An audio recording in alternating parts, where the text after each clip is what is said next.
Soy Carlos Heredia del CIDE. Agradezco mucho al Instituto de Investigaciones Jurídicas, al IDIC y al resto de las instituciones convocantes por la invitación, y felicito a mi amigo Arturo Oropeza por esta monumental, ahí sí cabe el calificativo, obra que como decía Pedro Salazar, enlaza un trabajo muy importante de especialistas, de expertos de los 5 países, con una visión en donde Arturo identifica varios hilos conductores. Yo me voy a referir a 2 de esos hilos conductores. La primera tiene que ver con el modelo económico nacido a partir de Bretton Woods y el consenso de Washington, que no fue seguido por los BRICS. Y la segunda tiene que ver con el contraste entre las democracias liberales, que también están en crisis, y el modelo político autoritario que parece que se ha contagiado de algunos de los BRICS a algunos países occidentales. Entonces, en el primer capítulo, los BRICS, por lo menos declaradamente, tienen como objetivo contribuir a la gobernanza económica, financiera y política a nivel global. Creo que sería muy ambicioso decir que hemos avanzado en esos rubros en años recientes, y lo que estamos viendo, por lo menos en la parte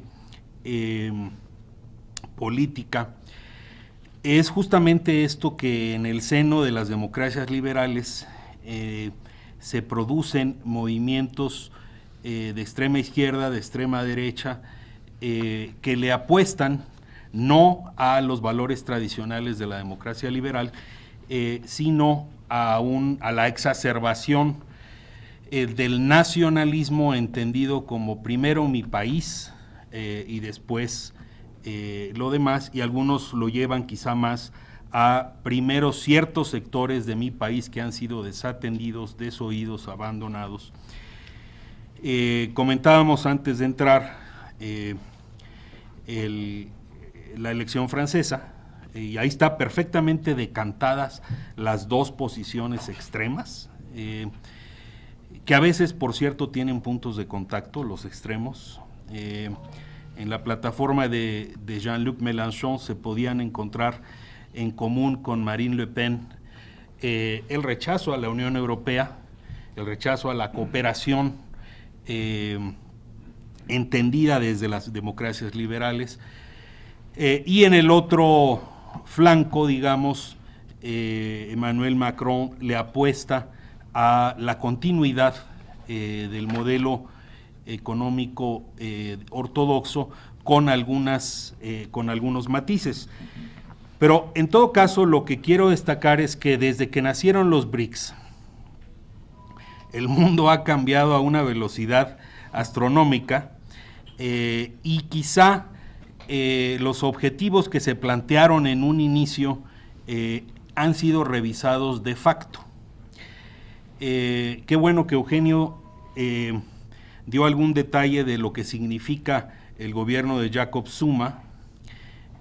Zuma exigía que él solo iba a tratar con gobiernos progresistas. Pues ahora en Brasil gobierna Michel Temer, que tiene bastante que temer, y que responde a la antípoda de lo que dice Zuma en el discurso que quiere representar. No solo por la composición del gobierno de Temer, que la foto de la toma de posesión de Temer es bastante perturbadora para un país como Brasil, en donde hay 24 hombres blancos de edad avanzada que integran el gabinete, después de un gabinete en donde había casi paridad entre hombres, mujeres, negros, de ascendencia indígena, etcétera. Entonces, como una visión del mundo completamente distinta. Y esto lo recalco porque creo que nos remite a el desafío principal de los BRICS en el escenario internacional. En la ciencia política y en las relaciones internacionales hay un debate sobre algo que no se puede expresar tan afortunadamente en español, pero es la tensión permanente entre el power sharing y el burden sharing. Es decir, los BRICS dicen, el modelo nacido de Bretton Woods y de la segunda posguerra ya no sirve. Ese modelo que dejaba como miembros permanentes del Consejo de Seguridad a Estados Unidos, el Reino Unido, Francia, China y la Unión Soviética, hoy Rusia, ya no responde a la geopolítica mundial, ni en lo económico, ni en lo político, ni en lo militar. Eugenio ha descrito este debate. Y por lo tanto, la distribución y la manera de compartir el poder a nivel global tiene que cambiar.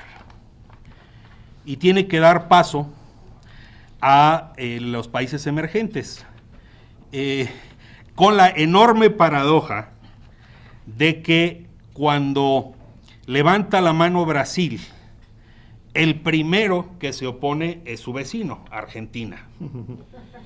Cuando levanta la mano Sudáfrica, Nigeria y Egipto dicen, no, me toca a mí. Cuando levanta la mano la India, el primero en protestar es Pakistán.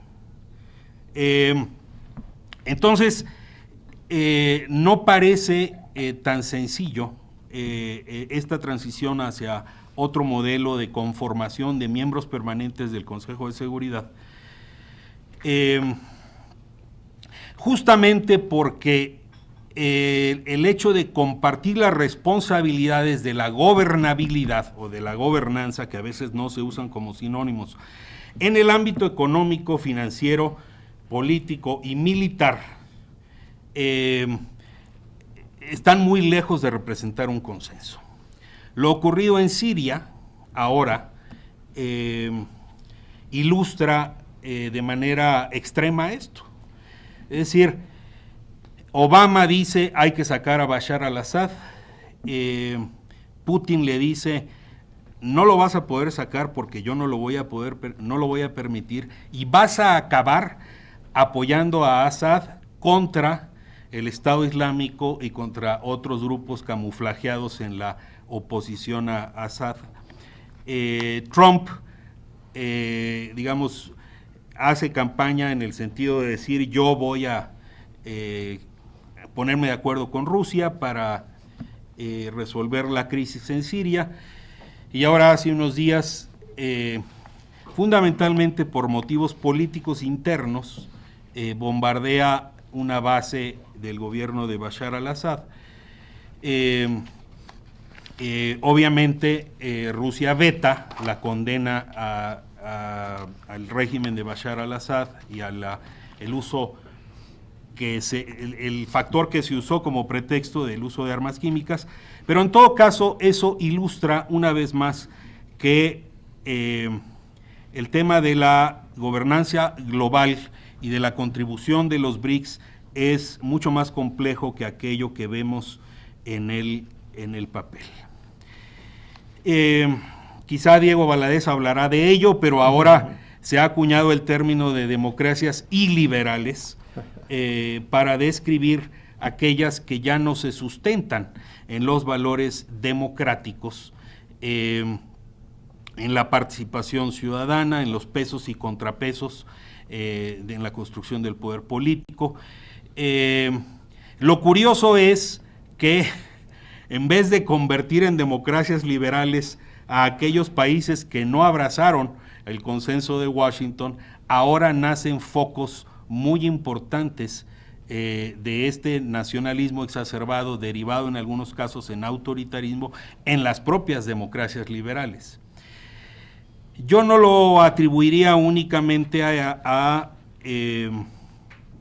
digamos, un conflicto ideológico, sino al hecho de que dentro de las propias democracias liberales, partidos de derecha, partidos de izquierda, convirtieron en único objetivo de su propósito de ser el reproducirse a sí mismos y el dejar de atender las demandas ciudadanas. China nunca se ha jactado de atenderlas, tiene otro modelo político. La India se dice la democracia más poblada del mundo. Ya vimos lo que pasó en Brasil, vemos lo que está pasando en Sudáfrica. Entonces parece que hay una crisis muy extendida de la representación política, que se refleja entonces en la dificultad de encontrar un equilibrio en esta recomposición del poder entre justamente la manera de compartir el poder y la manera de compartir las responsabilidades derivadas del poder. Trump dice que él dejará de ser el policía mundial, pero en la primera oportunidad bombardea Siria. Termino el último minuto en México ante todo esto. ¿Qué? Me temo que nos hemos limitado simplemente al seguidismo, que no tenemos una estrategia propia, sino que más bien hemos estado pues volteando hacia el norte a ver qué hace Washington y a partir de allí tomar una ruta, digamos, como respuesta o como consecuencia o como secuencia de lo que haga Washington, creo que estamos bastante a la deriva en el sentido de no tener una estrategia propia respecto de lo que esto signifique, no porque vayamos a pedir nuestro ingreso a los BRICS, pero sí porque creo que el lema de actor con responsabilidades globales se ha quedado bastante vacío frente a estos dilemas. Y aquí termino. Gracias.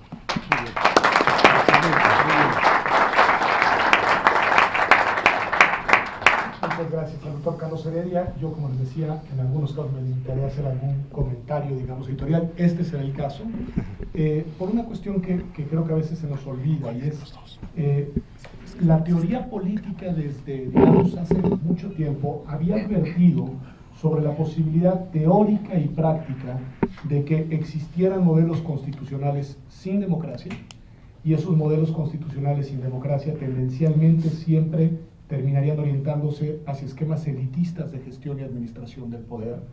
Y también desde el punto de vista teórico, más que práctico, pero ahora estamos viendo la dimensión práctica, era perfectamente concebible modelos democráticos sin constitucionalismo.